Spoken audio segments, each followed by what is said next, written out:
नमस्कार साथियों, मैं यामिनी कुमावत आप सभी का स्वागत करती हूँ ज्ञान वेदा द लर्निंग पॉइंट के यूट्यूब प्लेटफॉर्म पर। तो हम आज डिस्कस करेंगे हमारा करंट अफेयर्स। उससे पहले मैं आपको बताना चाहूँगी हमारा ज्ञान वेदा का ऐप भी है जो आपको प्ले स्टोर पर मिल जाएगा। वहाँ जाकर आप फुल कोर्सेज भी ले सकते हैं। साथ ही साथ हम हैंड नोट्स और PDF भी प्रोवाइड कराएंगे। तो चलिए आज के दिन की शुरुआत करते हैं मोटिवेशन कोट के साथ। कई जीत बाकी है, कई हार बाकी है। बहुत सारी जीत जो है अभी बाकी और कई हार का सामना भी करना बाकी है। अभी तो जिंदगी का सार बाकी है, अभी तो जिंदगी का सार बाकी है। यहाँ से चले हैं नई मंजिल के लिए, यहाँ से चले हैं नई मंजिल के लिए। और नई मंजिल के लिए यह तो एक पन्ना था, अभी तो पूरी किताब बाकी है। अभी तो सिर्फ आपने अपने मंजिल का पहला कदम उठाया, अभी तो पूरी किताब, पूरी इस जर्नी को करना बाकी है। उसमें काफी सारी आपको हार, काफी सारी जीत, काफी सारे फेलियर्स आपको नजर आएंगे। उसी को पार कर कर जो है आपको अपनी मंजिल तक पहुंचना है। तो पूरी किताब को पढ़, अगर आपको कोई जिंदगी का या किसी किताब का सार देखना होता है तो आप क्या करते हो, उस पूरी किताब को पढ़ते हो, तभी आपको जाके क्या मिलता है, सार। उसी तरह जिंदगी के अंदर जो है आपको सारी हार और जीत का सामना करना पड़ेगा, तभी जो है आपकी जिंदगी का, आपका जो लक्ष्य है उसका जो है सार, आपका जो जिंदगी का जो सार है वो क्या होगा, कंप्लीट होगा। तो चलिए आज का फर्स्ट आर्टिकल हम पढ़ते हैं। Union minister doctor Jitendra Scindia ji ने जो है हाल ही में स्पेस फ्लाइट गगनयान मिशन को जो है अबॉर्ट कर दिया और उसको ये बोला है कि 2024 तक हम क्या करेंगे, उस मिशन को लॉन्च करेंगे। ठीक है, तो उसका target launch in the fourth quarter of 2024 के फोर्थ क्वार्टर के अंदर हम उसको लॉन्च करेंगे। गगनयान मिशन क्या है? गगनयान मिशन जो है क्या, गगनयान मिशन जो है ये इसरो के द्वारा लॉन्च किया गया है। किसके द्वारा? इसरो के द्वारा। ये स्पेस फ्लाइट है। क्या है? ये एक स्पेस फ्लाइट है जिसके अंदर जो है, स्पेस फ्लाइट है और जिसके अंदर जो है 3 फ्लाइट्स होगी। कितनी? 3 फ्लाइट्स होगी, जिसमें से 2 क्या होगी, 2 जो है अनमैन्ड होगी और एक ह्यूमन फ्लाइट होगी। क्या होगी? 2 आर दी अनमैन्ड, जिसके अंदर मैन नहीं होंगे। ठीक है, और जो है 1 क्या होगी, ह्यूमन, जिसके अंदर एक ह्यूमन को भेजा जाएगा। ठीक है, और ये जो है किसके द्वारा जो है भेजी जाएगी, ये GSLV MK3 के साथ के द्वारा जो है इस मिशन को भेजा जाएगा। ठीक है, ये जो है इसकी कॉस्ट आई है 10,000 करोड़। कितनी? 10,000 करोड़ की लागत पर इसको जो है बनाया गया है, उसको भेजने की बात की है। और ये जो है पहले जो है 2021 के अंदर भेजा जा रहा था, फिर जो है इसको अबॉर्ट करके अब 2024 के अंदर इसको भेजा जाएगा। साथ ही साथ हम अगर बात करते हैं शुक्रयान मिशन जो है वो भी जो है लॉन्च किया जाएगा। कौन सा? शुक्रयान मिशन।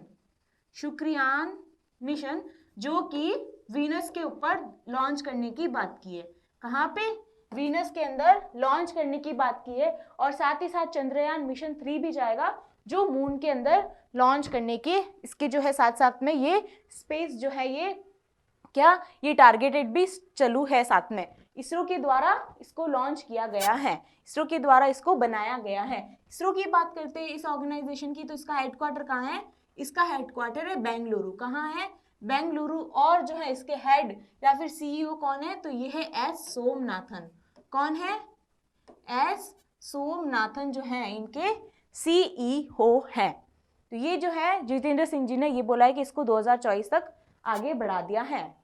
सेकेंड बढ़ते, कोल डिमांड जो है, कोल की डिमांड जो है वो बोला गया है कि 2030 और 35 तक तो है क्या हो जाएगी, बढ़ जाएगी।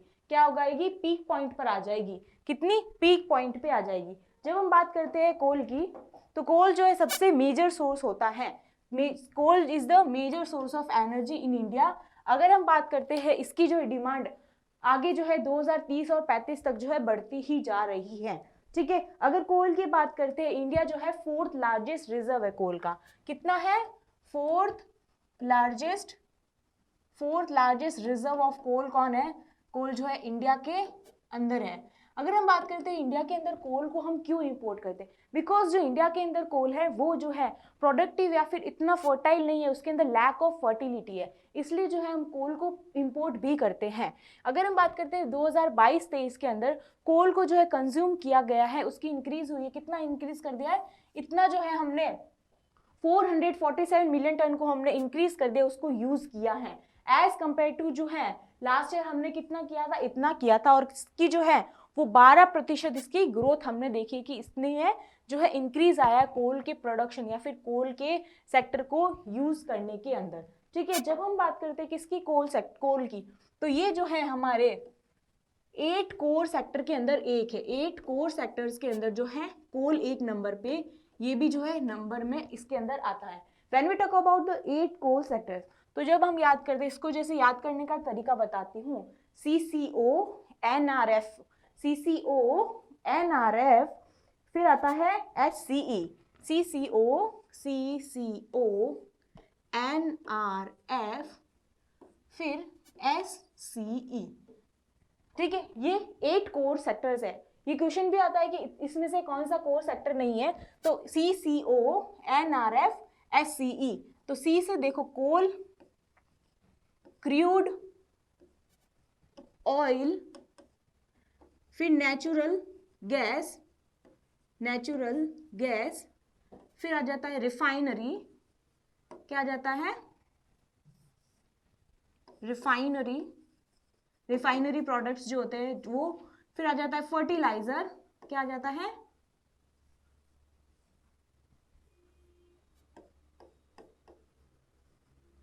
फर्टिलाइजर, फिर आ जाता है स्टील, क्या आ जाता है, स्टील, फिर आता है सीमेंट, और फिर आ जाता है इलेक्ट्रिसिटी, क्या आ जाता है, electricity. These are the 8 core sectors. ठीक है, ये कौन से है, 8 कोर सेक्टर्स। और जो है यहाँ पे इंडिया के अंदर जो है COP27 के अंदर या फिर COP27 के अंदर जो मीटिंग हुई थी, उसमें जो है 2070 तक जो है नेट जीरो एमिशन का टारगेट भी रखा गया है। नेट जीरो एमिशन का टारगेट जो है वो रखा गया है 2070 तक, जिसको हमें क्या करना है, नॉन फॉसिल फ्यूल्स को क्या करना है, यहाँ पे जो है क्या करना, उनको कम करना। जिस तरह से नॉन रिन्यूएबल एनर्जीज होती है, जैसे कोल हो गया, पेट्रोलियम हो गया, डीजल हो गया, उनको कम करना है, और रिन्यूएबल एनर्जी की तरफ हमें जो है कदम बढ़ाना है, जैसे कि हो गया solar energy, wind energy, hydro electricity energy, इन तरह से हमें आगे बढ़ना है। तो यहाँ पे कोल की डिमांड बढ़ाने की बात की कि इतना पीक पॉइंट पे आ जाएगा 2030 और 35 के बीच के अंदर। ठीक है, आगे बढ़ते, इंडिया और GCC की बायलैटरल जो है यहाँ पे दोनों की ट्रेड होती है, जिसमें बोला गया है कि दोनों ने जो है 40% इंक्रीज इन रजिस्ट्रेशन एट, दोनों के अंदर जो बीच में जो है रजिस्ट्रेशन इतने बढ़ गए हैं। जब हम बात करते हैं bilateral trade between the India and GCC, यहाँ पे कितना हुआ है, $US increase 111.7 billion for the period of April and October, and increase 40.53% billion during the same period in 5-year plan 2021। अब आप बात करेंगे GCC क्या है। These is the Gulf Cooperation countries। क्या है ये, Gulf Cooperation countries। These are the Gulf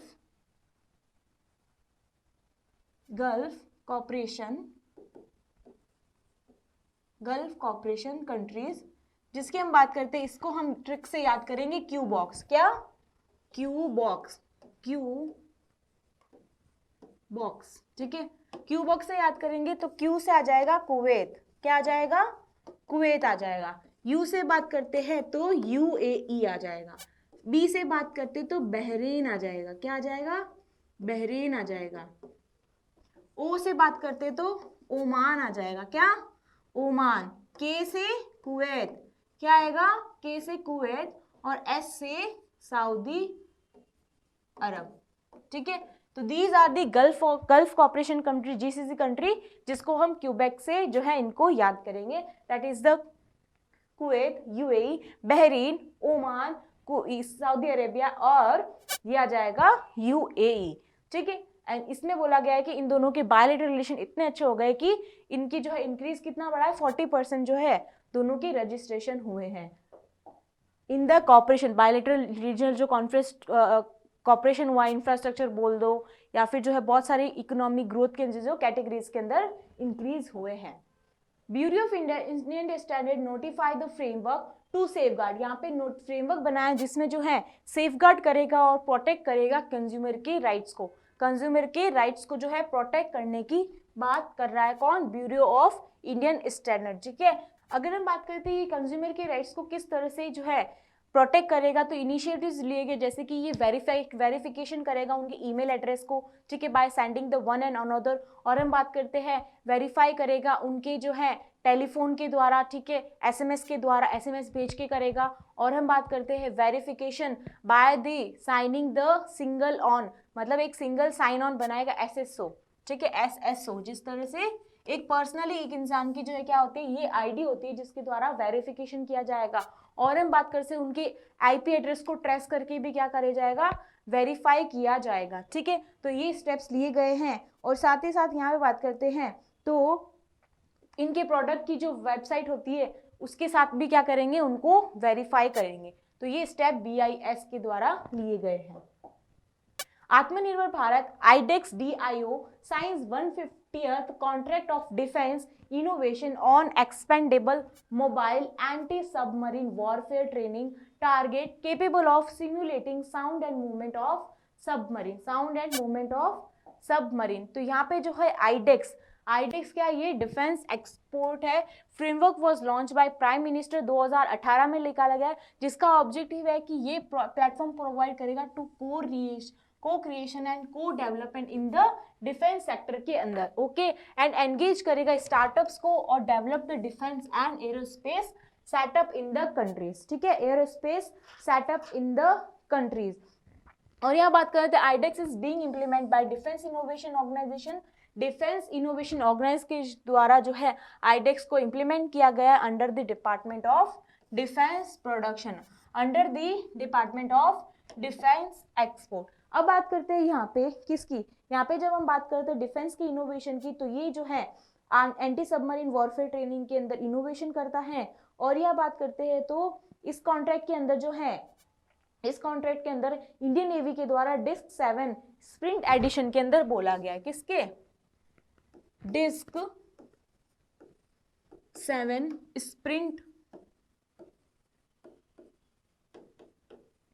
sprint addition. अब हम बात करते हैं डिस्क क्या है, ये जो है डिफेंस इंडिया स्टार्टअप चैलेंज, ये क्या है, defence in the India startup challenge, किस तरह से डिफेंस जो है इंडिया के स्टार्टअप के चैलेंजेस को फेस करता है। स्प्रिंट का मतलब यहाँ पे ये है कि किस तरह से ये जो है सपोर्ट करता है research and development through the innovation, ठीक है, research and development through the defence and development through the defence के अंदर जो है इनोवेशन चैलेंजेस को लेके किस तरह से डिफेंस के अंदर ये इंक्रीज करना चाहता है cooperation amongst the startup stakeholders और बहुत सारी प्राइवेट कंपनीज को। इसका एम यही है कि ये जो है ये क्या करता है, इसका एम क्या है, मेन एम यही है कि ये इंडिजीनियस जो है इसमें प्रोडक्ट्स या फिर हम कह सकते हैं मटेरियल्स या फिर कर सकते हैं टेक्निक्स को यूज करने की बात करता है। क्या बात करता है, यहाँ पे ये करता है। और बात करते हैं तो आत्मनिर्भर की भारत की तरफ चलना चाहता है और किसी और कंट्रीज पे डिपेंड नहीं होना चाहता है इस डिफेंस सेक्टर के अंदर, ठीक है। अगर हम बात करते हैं इसकी, तो इस डिफेंस के रिसर्च एंड डेवलपमेंट के लिए जो है बजट के अंदर 25% जो है बजट निकाला, 25% जो है इनके लिए बजट निकाला है, जिनको क्या कर सकते हैं, रिसर्च एंड डेवलपमेंट कर सकते हैं in the sector of the defence, in the sector of the defence के सेक्टर में। ऑब्जेक्टिव यही होता है कि ये को क्रिएशन और को डेवलपमेंट डिफेंस सेक्टर में बनाना चाहता है, ठीक है। और यहाँ पे ये बोलता है कि, और यहाँ पे बात करते हैं डिफेंस एक्सपोर्ट मतलब कि हम जो है किस तरह से डिफेंस के थ्रू जो है डिफेंस के मटेरियल हो गए, डिफेंस के जो काफ़ी सारी सबमरीन्स, काफ़ी सारे मिसाइल्स को किस तरह से एक्सपोर्ट करें। तो ये डेफ एक्सपो भी बनाया, जिसका जो है इस बार 12th एडिशन हुआ था। क्या 12th एडिशन जो हुआ था वो गांधीनगर में हुआ था। क्या है ये डेफ एक्सपो, क्या है डेफ एक्सपो, जो काफ़ी सारी कंट्रीज चाइना फ्रांस के साथ में ये क्या करता है, कोलैबोरेशन करता है। तो डिफेंस के सेक्टर को किस तरह से हम इंक्रीज करें, किस तरह से उसको इनोवेशन के अंदर जो है हम इंडिजीनियसली जो है टेक्निक यूज करें, इंडिजीनियसली उसके पार्ट, उसके अंदर जो आइटम्स यूज होते हैं उसको हम बढ़ावा दें। और यहाँ पे स्टार्टअप सिस्टम को भी जो है किस तरह से उनको इंक्लूड किया जाए with the private sector companies के साथ के अंदर। तो यहाँ पे आत्मनिर्भर भारत के अंदर चलते हुए 150th कॉन्ट्रैक्ट डिफेंस के अंदर बनाया गया है, ठीक है। आगे बढ़ते हैं नेक्स्ट आर्टिकल पे। Samudrayaan India first mission to send human to the 6000 depth. मतलब यहाँ पे समुद्रयान एक इनिशिएटिव चला गया है समुद्रयान, जिसके अंदर क्या होगा कि वो ह्यूमंस को जो है डीप वाटर 6000 मीटर के अंदर जो है डीप वाटर के अंदर ह्यूमंस को भेजा जाएगा और वहां जाके जो है प्रशिक्षण करा जाएगा, काफी सारी चीजों नई चीजों को वहां पे देखा जाएगा। ठीक है, तो यहाँ पे हम बात करते हैं तो union minister doctor Jitendra Singh says समुद्री mission is aim to sending 3 personnel to 6000 meter depth in the vehicle called the Matsya 6000 for the exploration of the deep sea resources. कि डीप सी के रिसोर्सेज के डीप सी के अंदर resources जो है कितने सारे हैं और उन रिसोर्सेज से हम जो है क्या यूज कर सकते हैं। The mission is expected to realise the year by the year 2026 बोला गया। इस मिशन को जो एक्सपेक्ट किया जाएगा कि वहां तक जो है यूज किया जाएगा। मत्स्य 6000 व्हीकल नाम जो यूज होगा, जो कि नेशनल इंफॉर्मेशन ओशन टेक्नोलॉजी के द्वारा डेवलप किया। National institute of ocean technology Chennai under the ministry of the earth science, under the ministry of earth science. जब हम बात करते हैं डीप ओशन, किसकी डीप ओशन की बात करते हैं, तो जब हम ये हमारा ये हो गया ओशन लेवल या फिर ओशन सरफेस कह सकते हैं, वाटर सरफेस कह सकते हैं। ठीक है, more we call the water surface.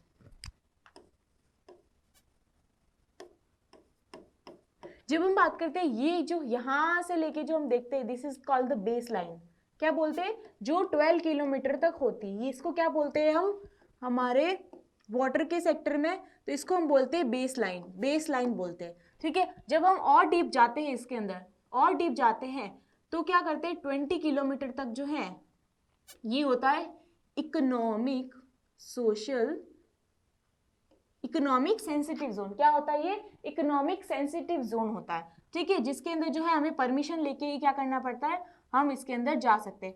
उसके बाद जो है धीरे धीरे क्या होता है डीप ओशन आता है। क्या आता है डीप ओशन, जो कि क्या होता है कंट्रीज के डोमेन में नहीं होता है। इन कंट्री बहुत सारी जो कंट्रीज है उनके कोलैबोरेशन से ही हम यहाँ इस जगह पे जा सकते हैं। तो this is more part of the geography, ये मेनली ज्योग्राफी का पार्ट आ जाता है, जिसके अंदर हम इसको कवर करते हैं एज अ बेस लाइन। और ये 12 nautical miles 20 nautical miles economic sensitive zone है। यहाँ पे हम काफी चीजें जो है यहाँ पे बिना परमिशन के नहीं कर सकते, और ये internationally convention of sea law के अंदर आ जाता है, जो 6000 मीटर डीप की बात करता है। यहाँ पे रिसोर्सेज को जो है एक्सप्लोर करने की बात कर रहा है। ठीक है, ये जो है विजन करता है, vision of the new India, जो ब्लू इकोनॉमी के अंदर क्या करना चाहता है, ग्रोथ को। जब हम बात करते हैं किसकी, सी वाटर की, जब हम ग्रोथ में बात करते हैं तो हम बोलते हैं उसको ब्लू इकोनॉमी। क्या बोलते हैं, ब्लू इकोनॉमी। क्या बोलते हैं, ब्लू इकोनॉमी। जब वाटर की बात आई है तो एक योजना है मत्स्य संपदा योजना, पीएम मत्स्य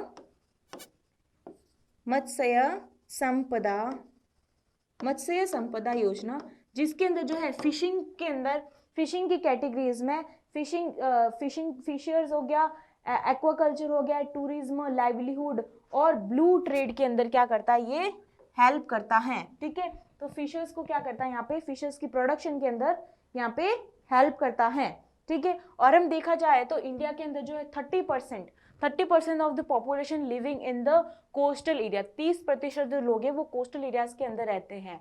ठीक है, जब हम बात करते हैं इंडिया की, तो इंडिया जो है 3 साइड्स जो है पानी से घिरा हुआ है, 3 साइड से जो है पानी से घिरा हुआ है। और हम बात करते हैं तो 7517 किलोमीटर हमारी कोस्ट लाइन है। कितनी है, 7517 is the coastline of the India की इतनी कोस्ट लाइन है। तो जो है इंडिया का काफी जो है बड़ा सेक्टर कौन सा हो सकता है, अगर हम देखा जाए तो वाटर जो है सेक्टर, या फिर हम ओशन बोल सकते हैं। ओशन के द्वारा भी जो है ग्रोथ इकोनॉमी के अंदर काफी जो है कंट्रीब्यूट करता है।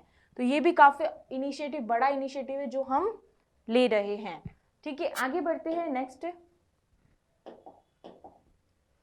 गमाका एक्सपोनेंट HR केशवा मूर्ति पासेस अवे। गामा का प्रतिवादक जो है एक HR केशव मूर्ति का निधन हो गया है हाल ही में। तो gamaka exponent and Padmashri awarded HR Keshava Murthy passed away at his residence in Shivamogga district in the Karnataka. Shivamogga district in the Karnataka. He had been training several students in Gamaka at his home without any fee and he is conferred with the Padma Shri Award in the March on this year. इसी साल में इनको Padmashri award भी Padmashri award से नवाजा गया था 2022 के अंदर. ठीक है, आगे बढ़ते हैं. Under the Samarth scheme, more than 13,235 artisans have been trained in the last 3 years central government.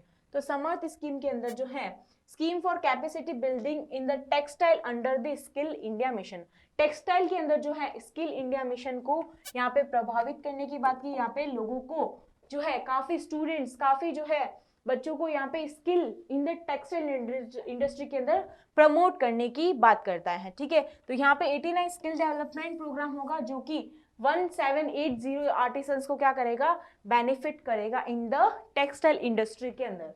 ठीक है, Samrat scheme, that scheme for capacity building in textile sector is a flagship scheme of the skill development scheme, जो कि continuously integrated skill development programme के अंदर एक उसी का जो है कंटिन्यू करती है integrated tech skill development scheme के अंदर.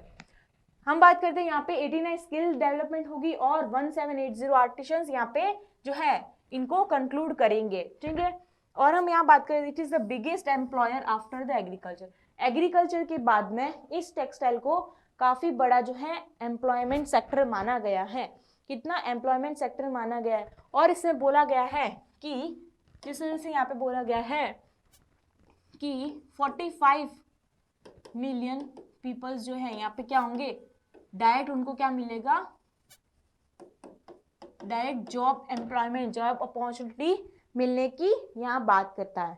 ठीक है, आगे हम बढ़ते हैं. इसके साथ में जो है पीएम मित्र स्कीम भी है. पीएम मित्र स्कीम कौन सी, पीएम मित्रा स्कीम. पीएम जो कि क्या करता है, Pradhan Mantri mega integrated textile region and apparel park, mega textile industry and apparel park, जिसके अंदर जो है 7 मेगा टेक्सटाइल पार्क लगाए जाएंगे और उसमें जो है काफी जॉब अपॉर्चुनिटी भी आपको नजर आएगी यूथ के अंदर.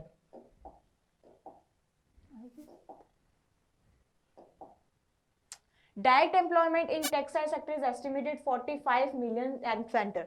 और यहाँ पे जैसे अभी सेक्टर्स की बात की जिसमें 89 स्किल डेवलपमेंट होगा, 1780 को आर्टिसंस को मिलेगा. और यहाँ पे ये बात की है कि टेक्सटाइल सेक्टर जो है काफी जो है बढ़ता जा रहा है और काफी जो है हद तक आगे बढ़ता जा रहा है और जो है इसमें डायरेक्ट एम्प्लॉयमेंट मिलेगा. तो रोजगार का काफी अच्छा ये जो है सेक्टर बनने वाला है एग्रीकल्चर के बाद में. तो हम बात करते हैं यहाँ पे 45 मिलियन जो है डायरेक्ट रिक्रूटमेंट होगा किनका, स्टूडेंट्स का, जो भी हम स्किल डेवलपमेंट कर रहे हैं. ठीक है, अब आगे बढ़ते हैं. यहाँ पे मुद्रा loan section two the home handloom sector across the country during the last 5 year. तो पिछले 5 वर्षों के दौरान देश भर में जो है 1,17,680 नंबर के मुद्रा लोन्स जो है हैंडलूम्स के सेक्टर के अंदर दिया गया है. हैंडलूम के सेक्टर के अंदर जो है इतना लोन पास हो चुका है.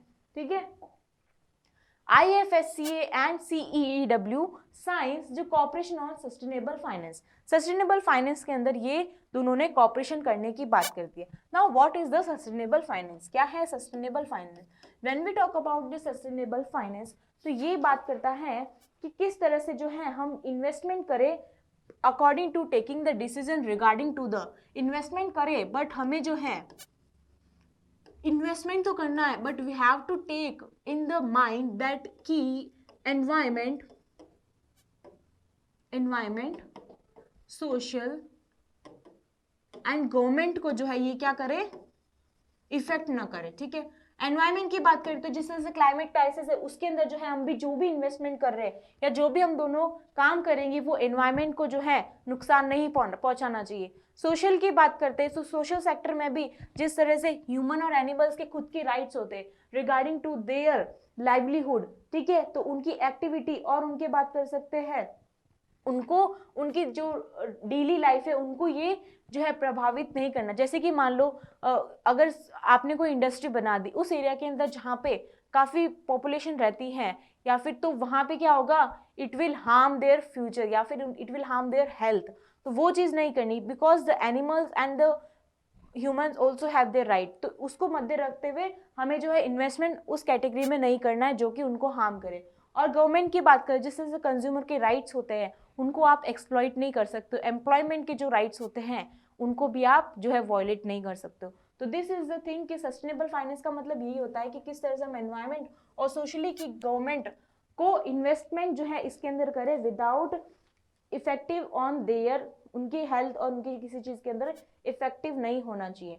उसी तरह से कॉर्पोरेट सोशल रिस्पॉन्सिबिलिटी भी होता है। क्या होता है? एक कॉर्पोरेट सोशल रिस्पॉन्सिबिलिटी, जिसको हम CSR भी बोलते हैं, CSR भी, जिसमें ये भी होता, इसमें भी सेम यही होता है कि आप जो है आप कोई भी बिजनेस करो without affecting the social and environment, social और एनवायरमेंट को जो है आप एक्सप्लॉइट ना करें, ऐसा आप कोई काम नहीं करें जो उनको नुकसान पहुंचाए, उनकी जिंदगी जो है वो क्या हो, खराब हो। ठीक है, तो ये भी है। और इसमें ये बोला जाता है कि इसमें एक पर्टिकुलर इन्वेस्टमेंट अगर आपने उतना कर दिया तो इसमें जो है 2% आपको टैक्स फ्री दिया जाता है। कितना? 2% आपके अंदर, उसके अंदर भी क्या टैक्स फ्री भी दिया जाता है। तो ये भी इसके अंदर पॉलिसी है। आगे बढ़ते हैं हम। The International Finance Service Center Authority and the Council of Energy and Water signed a memorandum of understanding the assisting in the cooperation in the area of sustainable finance. Okay, and IFSC is a statutory body. Statutory का मतलब क्या होता है? It is being enacted by the act. किसी act के द्वारा इसको बनाया गया है, उसके द्वारा क्या, उसको क्या बोलते हैं हम? स्टैट्यूटरी अथॉरिटी बोलते हैं, स्टैट्यूटरी बॉडी बोलते हैं। ये international finance service centre authority act 2019 के द्वारा बनी गई थी। और जो है इसी के द्वारा जो है हमारे गिफ्ट सिटी जो है Gujarat international finance tech city कहाँ है? ये गुजरात के अंदर है। कहाँ है? ये गुजरात के अंदर है। इसके अंदर जो है ये भी क्या करती है? इंटरनेशनल फाइनेंस भी डालने का काम करती है। The council on energy and environment and water is one of the Asia's leading not for profit policy research institution है। और ये काउंसिल जो है यूज करती है डाटा और उसका एनालाइज भी करती है और strategic outlet to explain and change the use, reuse and misuse the resources. तो ये काउंसिल जो है वो क्या करती है? कोई भी अगर रिसोर्स होता है उसका डाटा एनालाइज करती है, क्या वो कोई हार्म तो नहीं कर रहा है, किस चीज में उसको हम यूज करेंगे, तो उसके द्वारा हम उसको यूज करते, रीयूज करते और उस रिसोर्सेज की मिसयूज को फाइंड करते हैं। तो गिफ्ट सिटी जो इंटरनेशनल फाइनेंस सर्विस ये क्या करती है? ये गिफ्ट सिटी के अंदर फंड भी प्रोवाइड करती है। Gift city Gujarat international fintech city है, फिनटेक सिटी है। जब हम बात करते हैं अबाउट द CEW, ये 2010 में बनी थी, न्यू दिल्ली में इसका हेडक्वार्टर और चेयरमैन श्री जमशेद गोदरेज है। कौन है? श्री जमशेद गोदरेज। जब हम बात करते हैं IFSC, ये 2020 में बनी थी। गिफ्ट सिटी गांधीनगर में इसका हेडक्वार्टर है और जो है श्री इंजेति श्रीनिवासी जो है इनके चेयरमैन हैं। श्री इंजेति श्रीनिवास यहाँ के कौन है? चेयरमैन हैं। ठीक है, आगे बढ़ते हैं नेक्स्ट आर्टिकल पे। इसमें ये बोला गया है कि 733 फास्ट ट्रैक कोर्ट्स बने गए हैं, जिसके अंदर जो है 413 एक्सक्लूसिवली जो है प्रोटेक्शन ऑफ सेक्सुअल, जो चिल्ड्रन के अंदर होता है प्रोटेक्शन, उनको जो है सेक्सुअली जो अब्यूज करता है उनके लिए जो कितने बने? 413 जो है ऑप्शनलाइज हो गए in the state and the UTs. Now what is the fast track special court? ये क्या होता है कि ये जो है एक ऑनलाइन होता है, ऑनलाइन पोर्टल है जिसके द्वारा हम क्या कर सकते हैं? अपने केस को जल्दी से फाइल कर सकते हैं और जो इसका समाधान भी क्या होगा? जल्दी से हमें उस पर मिल जाएगा। तो ये जो है हर एक हाई कोर्ट के द्वारा जो है ये इनिशिएटिव लिया गया और हाल ही में जो है 733 फास्ट ट्रैक बनाए गए, जिसमें से 413 are the exclusively for the POCSO act, POCSO court के लिए एक्सक्लूसिवली हैं। नाउ अराउंड 40,000 वुमेन को जो है 40,000 वुमेन को ट्रेन किया गया under the Nai Roshni scheme. Nai Roshni scheme के अंदर 40,000 वुमेन्स को क्या गया यहाँ पे जो है ट्रेन किया गया है। ठीक है, नेक्स्ट बढ़ते। Petroleum ministry all set to organise one of the kind musical event dance to decarbonise. तो पेट्रोलियम मिनिस्टर ने हाल ही में dance to decarbonise event start किया है, जिसके द्वारा क्या होगा कि डांस के थ्रू जो है एनर्जी प्रोवाइड होगी जो कि ई व्हीकल के लिए जो है स्टोरेज, उनके लिए जो है क्या करेगी, इलेक्ट्रिसिटी स्टोरेज प्रोवाइड करेगी, जिसके अंदर वो इलेक्ट्रिसिटी के द्वारा जो है वो अपने व्हीकल्स को चार्ज कर सकेंगे। ठीक है, तो ये ministry of petroleum and natural gas के द्वारा ऑर्गेनाइज किया गया है। It is called dance to decarbonise, जहां पे रिन्यूएबल एनर्जी जनरेट होगी through the dance and will used in the charge electric vehicle. This unique event will be held on December 23, 2022 at National Stadium, India Gate, New Delhi as a run-up to the India Energy Week that will help in the Bangalore in the month of February 2023. ठीक है, तो यहाँ पे जो है dance के द्वारा एक ऐसा प्लेटफॉर्म बनाया जाएगा जिसके ऊपर अगर जो डांस करेगा, डांस किया जाएगा, तो उसके द्वारा क्या होगी, इलेक्ट्रिसिटी प्रोड्यूस होगी और उसको जो है ई व्हीकल्स के अंदर यूज किया जाएगा as a battery saver. Okay, और ये इवेंट कहाँ होगा, तो ये event India Gate New Delhi के अंदर होगा। Mrs. Shalini Kumari from India won the grassroots innovation जो कंपटीशन इनके द्वारा जो है हाल ही में जीता गया है, जिसको जो है at the 3rd ASE Asian India's grassroot innovation forum, Asian grassroot innovation 3rd हुआ था, उसके अंदर इनको जो है ये वॉन करे हैं। Shalini Kumari from India receive first prize in the grassroot innovation competition, पहला इनको प्राइज मिला है innovation in the modified walker with the adjustable legs. She has won the cash prize of $1500 इन्होंने जो है यहाँ पे प्राइज जीता है, being the winner of the first prize. Okay, 3rd Asian India grass innovation was organised by the Asian committee on the commission science technology innovation in a partnership with the department of science and tech. ठीक है, और यहाँ पे government of India and the national innovation foundation. This event conclude at the Phnom Penh Cambodia, Cambodia के अंदर ये हाल ही में हुआ है। जब हम बात करते हैं क्या है एशियन क्या है, this is the association of the south East Asian nation, association of South East Asian nation. ये जो है 1967 में बना था, 1967 में इसको जो है ऑर्गेनाइजेशन बनाई गई थी। ये इंटर गवर्नमेंटल ये जो है ऑर्गेनाइजेशन है, जिसके अंदर जो है कौन कौन से मेंबर्स है तो बात करते हैं, तो ये इसमें है मलेशिया, फिलीपींस, फिर हम बात करें किसकी,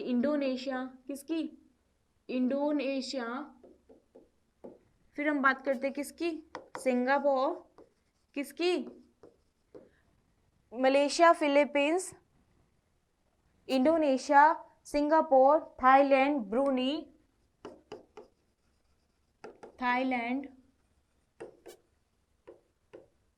Brunei, Laos, Myanmar,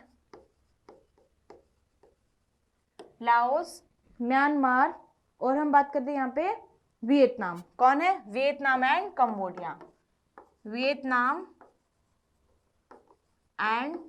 Cambodia, these are the member of the association of South East Asian nations. ये 1967 में बनी थी। Okay, The history of the Gujarat Vadnagar included in the tentative list of the UNESCO World Heritage Site। जो गुजरात के वडनगर को हाल ही में UNESCO की वर्ल्ड हेरिटेज लिस्ट में भी शामिल किया गया। और हम बात करते हैं वर्ल्ड हेरिटेज लिस्ट के अंदर अहमदाबाद सिटी जो अभी ये भी क्या है यूनेस्को की वर्ल्ड हेरिटेज साइट्स के अंदर या फिर सिटीज के अंदर इसको भी डाला गया है। आगे बढ़ते हैं। Now the UNESCO tentative heritage list is an inventory to those property which an state party in the case India intend to consider for the nomination। Nomination कौन करती है, इंडिया खुद ही नॉमिनेट करती है। 3 new culture sites have been nominated in the UNESCO के अंदर nominate किया गया है, that is the sun temple Modhera Gujarat, sun temple at the Modhera, और एक सन टेम्पल कहाँ है, सन टेम्पल एट कोणार्क, कहाँ, Konark Odisha, Vadnagar Gujarat, rock cult sculpture and relief of the Unakoti range Tripura, इनको जो हाल ही में नॉमिनेट किया गया था। Steel ministry Jyotirao Scindia launches countries first green steel Kalyan free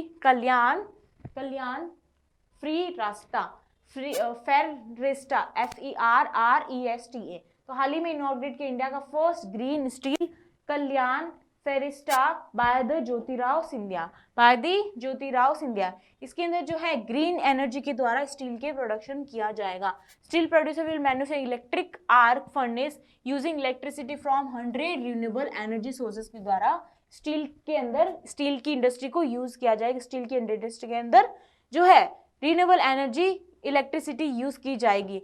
सरलोहा advance material Kalyan group company has launch first of its kind in India green steel under the brand of the Kalyan Ferresta in the presence of the Jyotirao Scindia minister of steel and civil aviation. Okay, this makes Saarlo the first supplier of the made in India green steel. तो पहली बार जो इन सरलो को first supplier of make in India green steel बनाया जाएगा।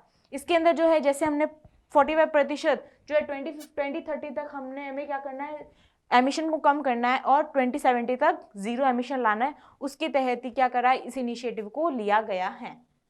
Okay, आगे बढ़ते हैं नेक्स्ट पे। Jammu and Kashmir bank ties up with the Baxy mobility. Jammu and Kashmir ने बैक्सी मोबिलिटी के साथ में जो हाल ही में दोनों ने हाथ मिलाया है। Now what is this? तो ये क्या है? It's a view to facilitate customer Jammu and Kashmir enter into the agreement with the Baxi Mobility, a three-wheeler manufacturing company for financing their commercial vehicle.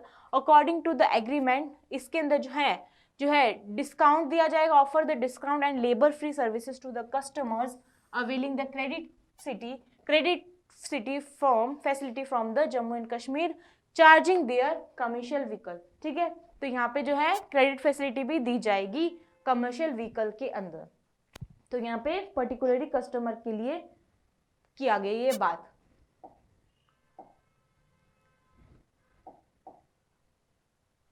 Jammu and Kashmir bank से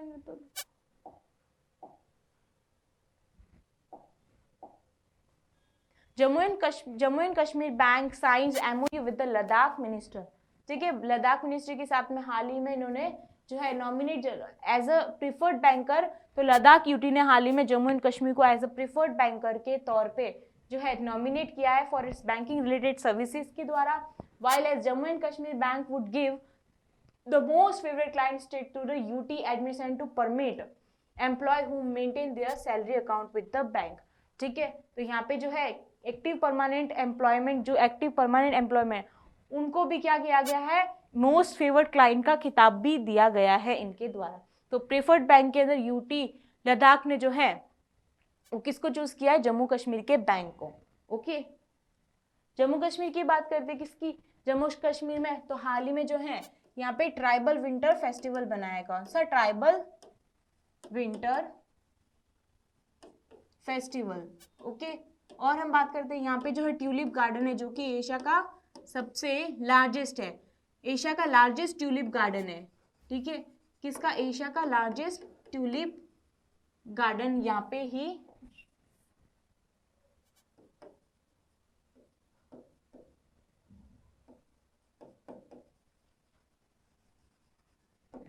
ठीक है। और जम्मू कश्मीर की बात करते हैं तो यहाँ पे कौन सी है, सलीम नेशनल पार्क है। कौन सा, सलीम नेशनल पार्क है। रामनगर वाइल्ड लाइफ सेंचुरी है। कौन सी, रामनगर वाइल्ड लाइफ सेंचुरी है। ठीक है, तो ये है इसकी बात हो गई। और हम बात करते हैं तो कश्मीर के सैफरॉन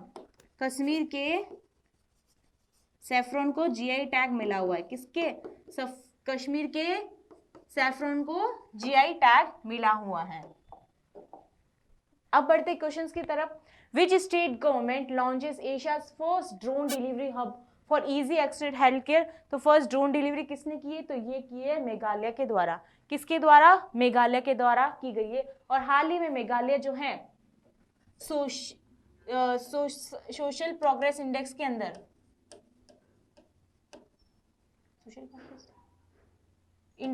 जो ये फर्स्ट आया था इन द एग्रीकल्चर के अंदर।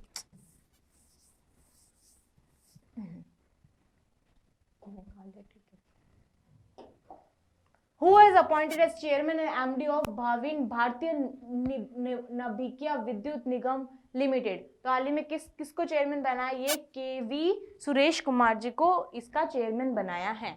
Which actress is among the 4 Indian on BBC 100 Influential Women list? तो ये कौन है? तो ये बनाया गया है प्रियंका चोपड़ा जी, जो है हाल में 4 इंडियन जो ये ब्रिटिश की एक अवार्ड दिया जाता है जिसमें जो है 100 इन्फ्लुएंस लिस्ट के अंदर जो है प्रियंका चोपड़ा को बनाया गया है। प्रियंका चोपड़ा को यहाँ पे चुना गया है 4 के अंदर। Which nations Dina Boluarte take first female president? तो ये बात करते हैं किसकी? तो ये पेरू की बात करते हैं। पेरू के अंदर हाल ही में जो है Dina Boluarte first female president बनी है। The PM dedicated how many national institute AYUSH to the country? तो कितनी जो है करिए? तो इन्होंने 3 बनाई हैं, dedicated the national AYUSH institutions. Manohar Devdas who passed away belong to which profession? तो मनोहर देवदास किसका निधन हुआ है, वो किससे बिलोंग करते थे?